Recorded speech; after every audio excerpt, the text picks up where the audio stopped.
Bien, chicos, de cuarto año D, a ver, nos estamos haciendo presentes acá para explicarles el tema en ciencias sociales, en historia, semana 18, que hemos titulado la reconstrucción nacional. Bien, eh, sobre la reconstrucción nacional podemos señalar de que, a ver, se da luego de la guerra con Chile, o llamada también de la guerra del Pacífico, donde el Perú queda sumido en una crisis terrible, ¿no? En todos los aspectos, en el aspecto económico, en el aspecto social, en el aspecto de la infraestructura, los recursos económicos, las fuerzas productivas, las industrias pocas que había en el Perú quedan destruidos.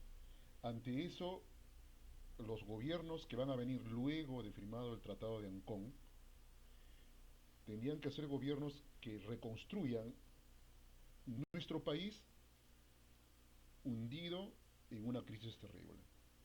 Entonces, reconstrucción, ¿qué significa? Volver a construir todo lo que teníamos antes de la guerra con Chile.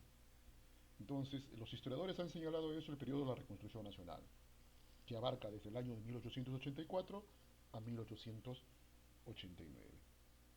Muy bien. En las diapositivas que les estamos presentando, este es un organizador visual, tengan en cuenta, ¿ve?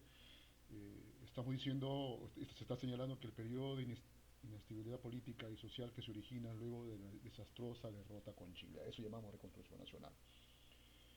El Perú buscó resarcirse de la ruina a través de la explotación foránea de nuestras materias primas, lo que marcó nuestra dependencia económica internacional.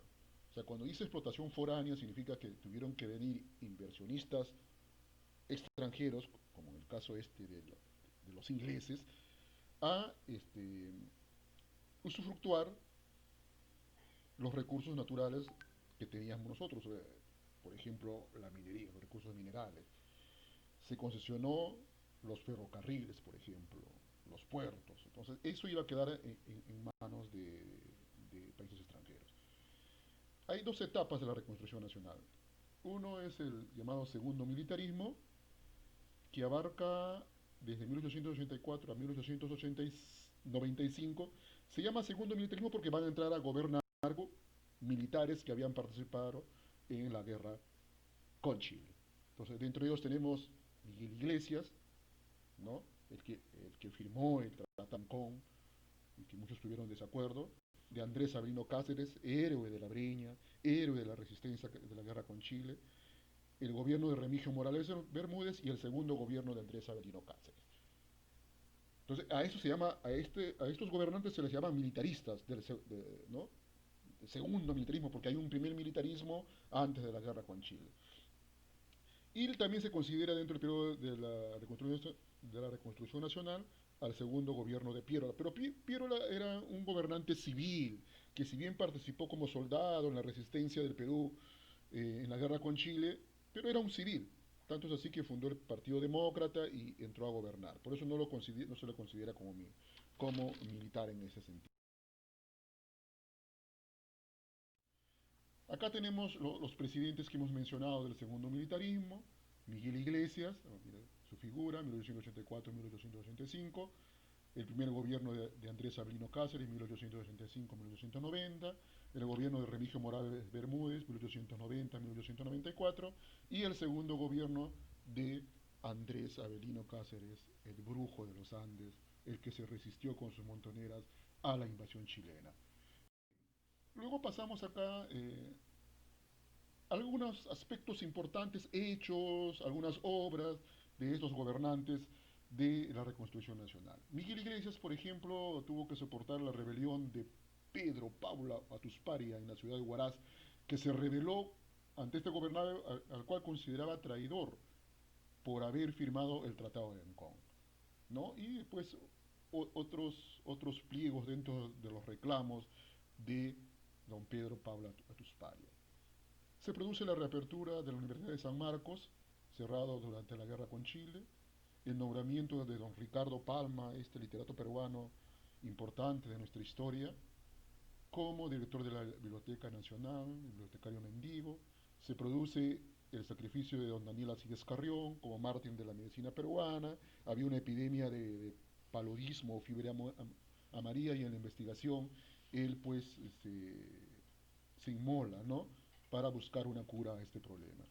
Bien, en el primer gobierno de Andrés Avelino Cáceres, funda el Partido Constitucional, se produce una alianza entre su partido y los civilistas, se firma en lo que se ha llamado el oneroso contrato Grace, por el cual el Perú cancelaba su deuda externa, pero a cambio de ceder al capital inglés los ferrocarriles por un lapso de 66 años, ¿no?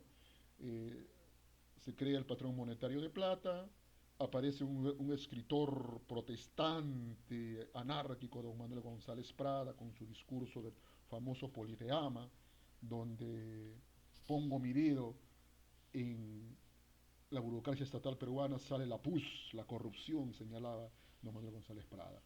El gobierno de Remigio Morales Bermúdez, que es el tercer gobernante de la reconstrucción nacional, se produce el plebiscito de Tacna y Arica con la protesta peruana para que no se ejecute en el año 1894, ¿no? Él no puede terminar su gobierno porque su segundo vicepresidente, don Justiniano Borgoño, termina, ¿no? Se producen las elecciones de 1894, donde gana don Andrés Sabino Cáceres y asume por segunda vez el gobierno del Perú. Pero solamente su gobierno va a durar en este periodo solamente 6 meses, porque se produce la rebelión encabezada por don Nicolás de Piérola, que unido al Partido Civilista se oponen pues a este segundo gobierno de Andrés Avelino Cáceres, por lo que se forma una junta de gobierno encabezada por don Manuel Candamo, que termina este periodo. Se producen las elecciones y para el periodo 1895-1899, don Nicolás de Piérola, fundador del Partido Demócrata, va a asumir la presidencia del Perú, ¿no? Él, apodado el Califa, ¿no? Por sus rasgos físicos, ¿no? Entraba como una gran esperanza para la reconstrucción nacional. Él funda la compañía recaudadora de impuestos, lo que hoy sería la SUNAT, ¿no? De la libra de oro peruana, firma el protocolo Billingham La Torre, firmado con Chile, como preparativos para el plebiscito, ¿no? Muy bien, chicos, esto es en cuanto a la información del periodo de la reconstrucción nacional. Si yo lo comparamos con la actualidad, en este periodo también, en la crisis que vivimos, también luego de pasado la pandemia, que es una crisis de salud, la crisis económica y la crisis política que estamos viviendo, también va a ser necesario de repente este, una reconstrucción después de acá, ¿no? Acá hay una lectura que deben leerlo chicos, de un autor del Busto, que habla sobre la reconstrucción nacional, ¿no? Él señala, ¿no? El Perú perdió a sus menores hijos, que eran promesa para el futuro, ¿no? Está hablando de la guerra con Chile, donde se perdió, ¿no? Y luego, después de esa guerra, vamos a perder el momento del guano del salitre, ¿no? Entonces, es una crítica de ahí, ¿no? ¿Cuáles son las actividades que van a desarrollar? Chicos, van a elaborar una línea de tiempo sobre el segundo militarismo. Para ello van a revisar la información que yo les he enviado en una diapositiva, las diapositivas de ciencias sociales, ¿no? Tienen que elaborar una línea de tiempo adecuada, ordenada, que ustedes ya saben hacer, ¿no? Y luego van a responder, luego de leer la información de las diapositivas y lo que he explicado, a las preguntas, ¿no? Por ejemplo, hay una primera pregunta: ¿cuán largo fue el periodo de reconstrucción nacional y cuánto el segundo militarismo, ¿no? ¿Cómo explicarían la duración de ambos periodos? Yo les he dicho, ¿no? Gobiernos, el segundo militarismo porque gobiernan militares. Piérola no fue militar, fue un civil, ¿no? Por ahí viene en este caso. Luego van a buscar información para hacer una comparación entre lo que sucedía en el Perú, periodo de la reconstrucción nacional, y qué sucedía en el mundo, qué hechos importantes, ¿no? Yo les he puesto un ejemplo ahí. La actividad 3 dice: van a leer y comprender el texto que les estamos presentando y luego van a responder a las siguientes preguntas, ¿no? ¿Qué lecciones tuvo que aprender el Perú a partir del proceso de la reconstrucción nacional? ¿No? ¿Qué lecciones tuvo que aprender? ¿Creen, pregunta actual, ¿creen que en la actualidad los peruanos deberíamos recordar las lecciones aprendidas a partir de la reconstrucción nacional? ¿Por qué? ¿Hemos aprendido la lección o no? De lo que sucedió ahorita y lo que estamos viviendo ahorita, ¿no? con un Congreso y el presidente de la República no se ponen de acuerdo. Y al final, chicos, la actividad final va a ser que ustedes van a elaborar una carta con todas sus partes, con todos sus elementos, y lo van a dirigir al presidente de la República, don Martín Vizcarra, o lo van a dirigir al presidente del Congreso, el señor Merino, ¿no? Donde van a esbozar su punto de vista sobre la crisis que vivimos en la actualidad, la crisis de salud, la crisis económica y la crisis política que estamos viviendo. Dan su punto de vista. Mínimo, su carta debe tener 4 párrafos. Muchas gracias, chicos. Eso es todo.